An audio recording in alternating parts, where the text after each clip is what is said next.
자, 여러분 개인적으로는 앞으로 한 3 최고의 재테크는 경매가 아닐까. 경매는 늘 찬스죠. 어쨌거나 싸게 낙찰 받으면 되는 거니까 가격에 대한 리스크를 회피하는 수단으로 경매라고 하는 수단은 다만 수익을 위한 낙찰을 받아야지 낙찰을 위한 낙찰을 받아서는 절대 안 된다. 뭐 누구나가 금액만 높게 쓰면 낙찰 받을 수 있는데 그런 것은 큰 의미가 없다. 어쨌거나 조금 시세보다는 좀 싸거나 기대감이 있음에도 불구하고 지금은 조금 저렴하게 낙찰을 받는 것들이 상당히 중요하겠다. 그런 생각이 들기도 합니다. 폐지 내지는 완화되었다. 뭐 대출, 세금 그럼에도 불구하고 여전히 고물가, 고금리 이어질 것 같다. 얼마 전에 이제 잭슨홀 미팅, 연준의 파워, 이를테면 미국의 실물 경기 나쁘지 않다. 그러나 여전히 높은 상황인 것 같다. 여전히 금리는 9월 달에 연준이 베이비 스텝을 밟을 거냐 아니면 동결할 거냐. 우리 금통위는 동결을 했습니다. 앞으로도 아마 이 정도의 금리는 지속적으로 이어지지 않을까 이런 생각이 들고요. 어쨌거나 우리 기준금리가 3.5%인 거니까 원래는 4.5, 대출이자는 5.5. 한 요 정도는 이제 돼야 되는 게 원래 맞는 건데 그럼에도 불구하고 대출이자는 특히 이제 아파트 같은 경우에는 한 정부가 또 이런 것들을 관리를 잘 해주고 있지 않나 이런 생각이 들기도 하고요. 가계부채가 상당한데 실물 경기가 완전히 삐그덕하거나 금리가 또다시 올라간다라고 한다면 상당히 문제가 될 수 있는 소지가 그럴 수는 없는 거죠. 예, 그런 것들은 사전에 좀 막아야 되겠다. 뭐 정부 입장에서는 또 우리가 충분히 동의할 수 있는 그런 부분이 될 수 있을 것 같아요. 자, 그래서 여러분들이 이제 그 경매의 근거 법률이 민사집행법이거든요. 네, 근데 이제 민사집행법, 민법을 뭐 다 이해하기보다는 민법에 나오는 가령 뭐 근저당권이 뭐냐, 뭐 유치권이 뭐냐 이런 내용은 또 조금은 알아야 될 것 같아서 조금은 봐줘야 될 것 같고요. 사실 이제 살아가는 동안의 상식은 이거죠. 주택임대차보호법, 상가건물임대차보호법. 그래서 임차인의 대항력 언제 생기고 또 그것이 뭐고 우선변제권은 또 언제 생기고 그것은 또 어떤 의미가 있고 소액임차인, 임차권 등기명령 한 요 정도의 네 가지의 개념을 좀 이해하고 낙찰자 입장에서는 그러면 그런 임차인들 낙찰받고 어떻게 해야 되나 요런 부분들 한번 고민해 봐야 되는 그런 부분들 있고요. 그다음에 어쨌거나 이러한 기본 법률들은 법제처 사이트에서 누구나가 확인할 수 있다라고 하는 점.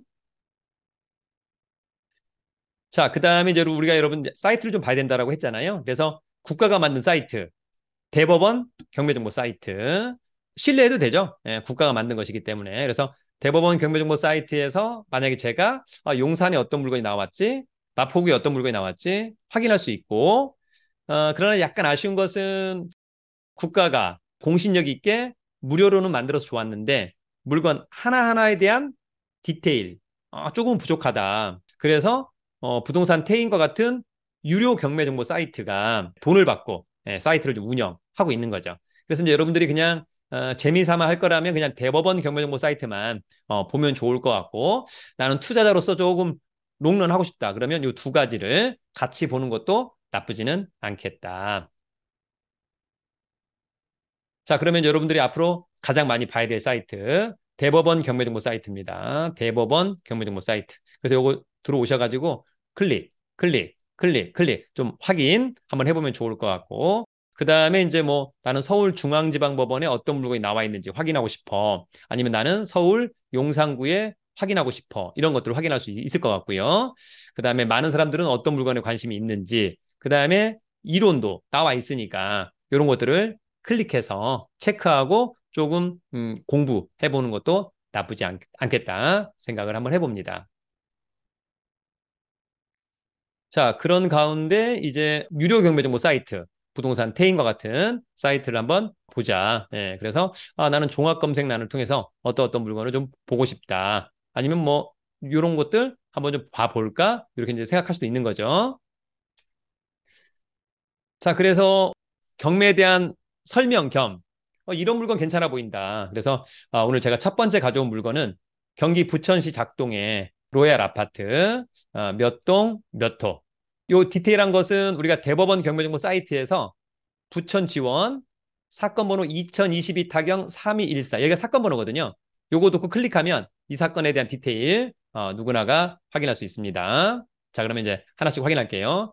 부천시 작동에 나와 있는 아파트라고 하는 거고요. 요 부천시는 관할 법원이 부천지원. 이거는 경매 7개가 담당이라고 하는 거고 사건 번호가 2022 빼기 우리가 빼기를 타경이라고 읽어요. 그래서 2022 타경 3214까지가 사건 번호, 양가로 1번은 물건 번호. 나중에 입찰표 쓸 때 사건 번호 2022 타경 3214 물건 번호 1번 이렇게 이해하면 좋을 것 같고 그 다음에 대표 소재지 작동 로얄 아파트의 몇 동 몇 호 대표 용도는 아파트 20평형 공급 면적을 이야기하는 거고요. 여기에 우리가 등기부에 기재가 되는 면적은 전용 면적, 전용 면적은 약 한 14평 정도. 우리 통상 이제 공급 면적 곱하기 0.8 하면 전용 면적 나오는 건데 얘는 이제 곱하기 0.7까지 떨어졌네요. 그 다음에 감정 평가액이 2억 7,800만 원. 근데 두 번 떨어진 1억 3,600원 일단 직관적으로는 굉장히 싸 보인다. 뭐 빌라값보다도 훨씬 싸 보인다라고 하는 점이 있고요.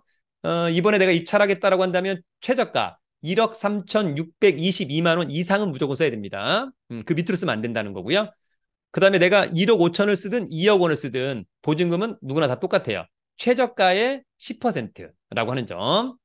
청구 금액은 여기 보면 채권자가 채무자한테 경매를 신청했는데 7,900만 원 정도 받을 게 있어서 경매를 신청했다는 얘기고 등기부를 한번 떼봤더니 등기부에 근저당, 뭐 뒤에 가압류, 근저당 이런 빚의 합계액이 2억 8,100만 원 있다는 얘기입니다. 자, 채권자는 경매를 신청한 사람, 농협이 경매를 신청한 것 같고요. 소유자 겸 채무자가 있고 건물의 전용 면적은 13, 대지권은 16이니까 대지권은 괜찮은 편이다. 그죠? 그 다음에 이제 경매는 작년도 8월 3일에 신청이 됐고 어쨌거나 뭐 다른 건 다 차치하고 이번 입찰은 올해 9월 21일. 그러니까 관심이 있다면 9월 21일 날 입찰 한번 해보자라고 하는 점이 있고요. 일단 5층짜리 아파트 같습니다. 5층짜리 아파트. 91년산. 91년산인 거니까 30년이 넘었죠? 그러면 재건축을 할 수도 있겠다. 5층 중에 5층.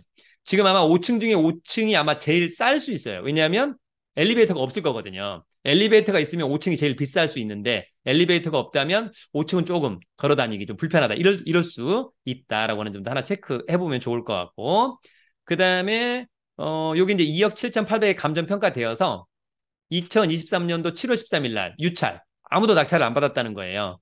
그러면 법원은 이제 금액을 다운시키죠. 만약에 10억이었다. 그러면 여기는 이제 30% 다운시키는 거니까 10억에 아무도 낙찰 안 받았다. 그러면 이제 유찰 곱하기 0.7. 그럼 얼마예요? 7억으로 또 매각을 또 해요. 근데 또 아무도 안 샀다. 아무도 낙찰 안 받았다. 그럼 또 곱하기 0.7. 그럼 얼마? 4억 9천. 그래서 두 번 유찰돼서 지금 49%에 이번에 나온 거죠. 직관적으로는 굉장히 싸 보인다. 그래서 7월 13일 날 유찰돼서 다시 8월 17일 날 30% 저감된 1억 9,400이 나왔는데 이때도 유찰돼서 이번 9월 21일 날 49%에 나왔다. 이렇게 이해할 수 있을 것이라고 보여지고요. 나중에 이제 여러분들이 이제 권리 분석에서 어쨌거나 여기 보면은 근저당권, 저당권, 가압류, 압류, 담보가 등기, 경매 등기 이 6가지 중에 등기부에 가장 먼저 기재된 게 통상은 다 근저당권인데 이 사건 말소 기준 권리 낙찰되면 전부 다 소멸한다. 그래서 문제가 없다라고 하는 점. 그래서 권리 분석은 여러분 나중에 요 서류 매각 물건 명세서 하나만 보고도 확인할 수 있어요. 그래서 여러분 요 매각 물건 명세서에 대한 설명 간단히 한번 해볼게요. 이 사건은 인천지방법원 부천지원의 2022 타경 3214 사건 번호 매각 물건 명세서 사건 번호는 이거다라고 하는 거고요. 물건 번호는 1번이다라고 하는 거고요. 작성 일자가 언급돼 있고 담임 법관은 이제 옛날에 이게 판사였는데 지금은 사법보좌관, 법원 공무원이에요. 한 5급 또는 4급 이렇게. 그 다음에 부동산에 대한 최저 매각 가격의 표시는 이제 별지 기재와 같음이라고 하는 부분이 있고 중요하진 않고요. 여기서 가장 중요한 것은 최선순위 설정 일자. 법원이 가르쳐주고 있는 거예요. 이 사건의 말소 기준 권리는 이거다. 2019년 6월 28일자 근저당권. 배당 요구 종기일이 있고 지금 조사된 임차 내역이 없나 봐요. 그러니까 전입신고는 되어 있는데 조사된 임차 내역이 없다. 그럼 누가? 통상 소유자가 살고 있다. 이렇게 좀 이해하시면 좋을 것 같고 이렇게 조사된 임차 내역이 없다는 것은 낙찰자가 추가로 떠안을 사람이 없다. 이런 이야기하고 똑같아요. 그 다음에 커멘트가 없다는 것은 권리상의 하자가 없다는 거예요. 여기 커멘트가 있으면 그 커멘트가 뭔지 부담이 되는지 안 되는지 확인할 수 있는데 아무 코멘트가 없으니까 특별히 문제는 없어 보인다. 항상 이제 우리가 부동산 투자할 때는 항상 지도가 중요하죠, 여러분. 지도. 네, 그래서 이 아파트는 여기다라고 하는 점이 있고요. 일단 여기 보면은 부천 종합운동장역. 앞으로 부천의 가장 핵심적인 입지는 부천 종합운동장역이죠. 왜냐하면 7호선, 서해선, 앞으로 GTX까지 들어온다라고 하는 점.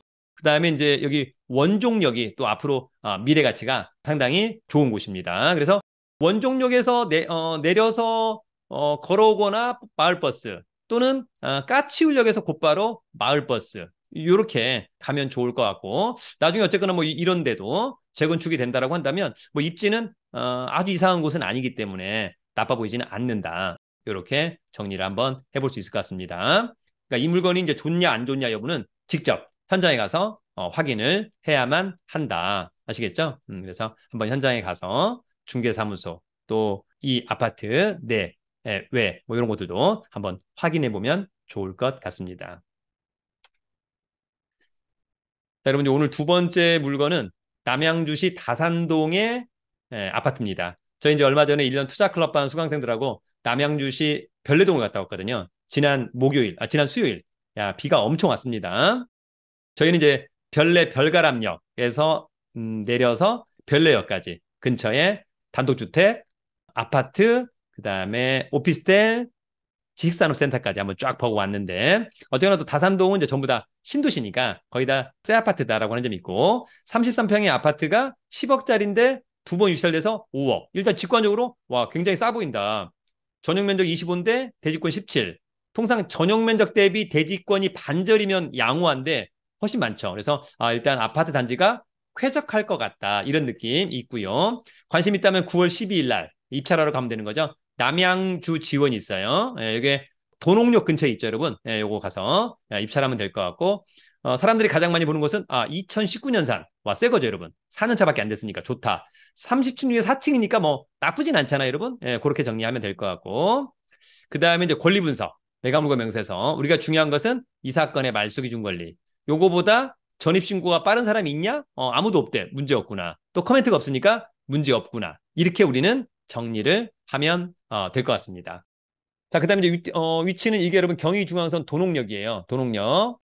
아마 이 위가 이제 남양주 지원 있죠? 근데 여기 이제 다산의 이쪽 라인. 아마 8호선 라인은 아마 이쪽으로 갈 것 같습니다. 그죠? 8호선 라인은 이제 이쪽으로 갈 것 같은데 어쨌거나 여기 수석 IC 근처 지하철역에서는 마을버스를 좀 이용해야 될 것 같은데 어쨌거나 주위에 인프라 또는 신도시 좋죠, 여러분?